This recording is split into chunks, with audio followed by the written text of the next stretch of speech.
Good evening, I'm Diane in Hong Kong and welcome to ViuTV News. Coming up on tonight's show. Government under fire for proposing bumper payouts for bum bids for Kai Tak projects. Reports say Russia's telecoms watchdog has blocked social media app WeChat. Slowly but surely, English is losing importance. And EU head Jean-Claude Juncker targets the English language in the latest Brexit fallout.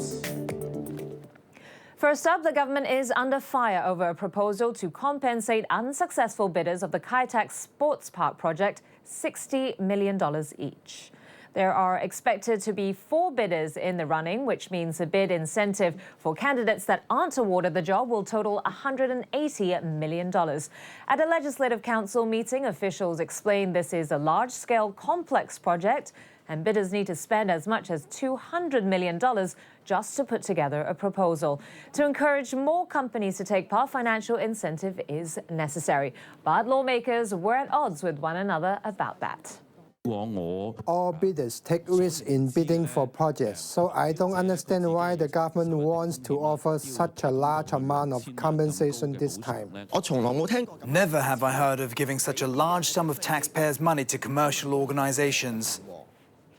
Another Democratic Party member has been barred from entering Macau. District Councillor Au Chun-hua, who was leading a tour group, was turned away after arriving at Macau's ferry terminal. He was told he posed a threat to the city's internal security. Au later said he thinks he was barred because of an expected visit by Chinese leaders next week. Meantime, pro-Beijing heavyweight Rita Fan says there is no reason for the National People's Congress to change its position on the so-called 831 framework regarding Hong Kong's electoral reform. Speaking on a radio show, the former LegCo president called the Pan Democrats lacking in political judgment when they rejected the framework, which would have made elections for the city's chief executive more democratic.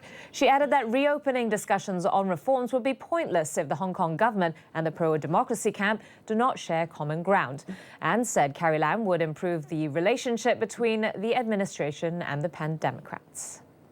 She has already put in her political platform that she would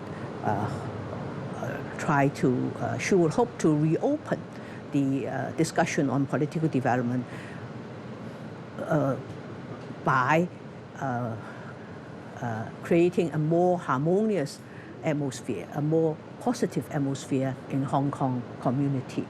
But if that atmosphere is not there, then of course you have no grounds for opening this topic for discussion. Elsewhere, reports say Russia's telecoms watchdog has blocked social media app WeChat, citing information posted on the Russian regulator's website. Roskomnadzor's website says access is restricted based on the country's law on information security. Tencent, which is the owner of the app, is reportedly checking the current status and is in talks with the relevant authorities. WeChat has nearly 900 million users globally and is the latest messaging platform to be blocked by Moscow's media regulator. BlackBerry Messenger, Line and VChat are also banned. Well, we spoke to technology consultant Noah Silverman, who explained that the move is not just about legal restrictions on information technology. Okay, well, I highly doubt it's because of the bureaucratic technicality that they're officially citing in the news. I think what's happening is we're starting to see the concept of information sovereignty, where nations are concerned about their citizens' information, both because they want to track it internally for their own political purposes, and they don't want potentially competing governments and economies having access to that information. And to the latest on the upcoming French presidential elections, and candidate Emmanuel Macron's campaign says it's been the target of a massive computer hack that dumped its campaign mails online a day and a half before voters go to the polls to choose between the centrist and his far-right rival Marine Le Pen. Havovi Cooper reports. French presidential candidate Emmanuel Macron's campaign hacked late Friday with a large trove of emails claiming to be from the campaign posted online. less than 48 hours before voters go to the polls to choose the country's next president in a runoff with Marine Le Pen. Some 9 gigabytes of data were posted by a user called EM-Leaks to Pastebin, a document sharing site that allows anonymous posting. Macron's political movement En Marche condemned the hack in a statement, saying the En Marche movement has been the victim of a massive and coordinated hack this evening, which has given rise to the diffusion on social media of various internal information. The Macron campaign added that fake documents mixed with authentic ones were released together in an attempt to sow doubt and misinformation before voters go to the polls. Comments about the email dump started appearing on Friday evening, just hours before the official ban on campaigning began. The ban is due to stay in place until the last polling stations close on Sunday at 8 p.m. Opinion polls show independent centrist Macron is set to beat far-right rival Le Pen in Sunday's second round of voting in what is seen to be France's most important election in decades.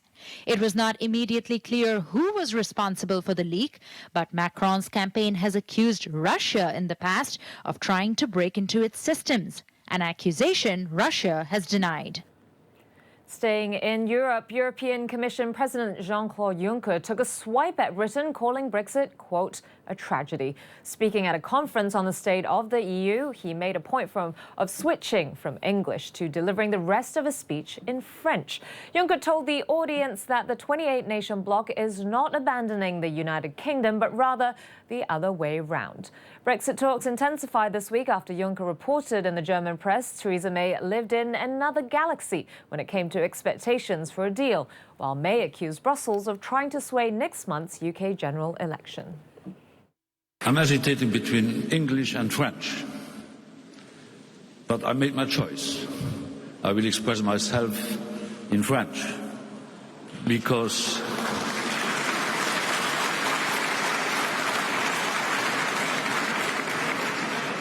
slowly but surely English is losing importance.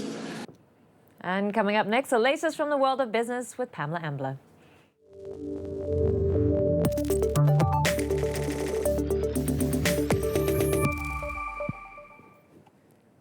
Hello there. Well, the French election is on investors' minds. Overnight, Wall Street indexes, the S&P, NASDAQ, and Dow Jones Industrial Average closed at record levels. The S&P 500 rose 0.4% to end at 2,399 points, ahead of the key European political event.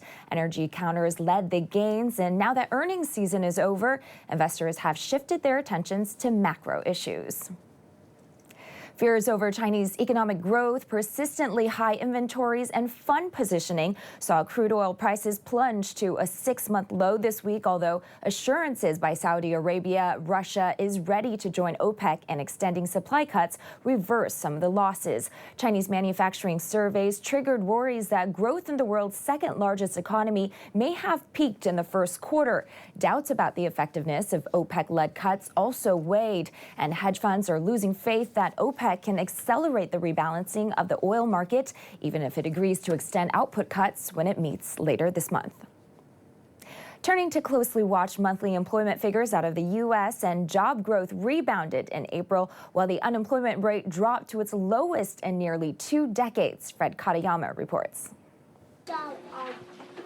A sharp rebound in the jobs market. The U.S. economy added 211,000 to the payrolls in April. That was a lot more than economists had expected. Also surprising Wall Street, the unemployment rate ticked lower to 4.4%. That's the lowest in almost 17 years.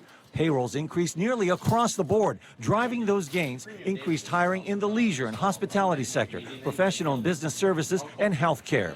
Even hiring in the struggling retail industry rebounded after 2 months of declines. The Federal Reserve had said this week that the first quarter's slow economic growth pace was likely transitory. Economist Stephen Blitz says these signs of a tightening labor market reflected in the jobs report raises the likelihood the Federal Reserve will raise interest rates in June. If there was any concern that somehow the economy was slowing to a complete stall based on some of the numbers we saw in the first quarter, this report should put that to rest. One caveat, average wages grew 2.5% year on year. That was the lowest since last August. That contrasts with a government report last week saying quarterly wages in the private sector had their biggest gain in 10 years. Meantime, U.S. Federal Reserve Chair Janet Yellen pointed toward another issue having an impact on the U.S. economy. She says barriers and challenges for women in the workplace, if not addressed, will hamper growth.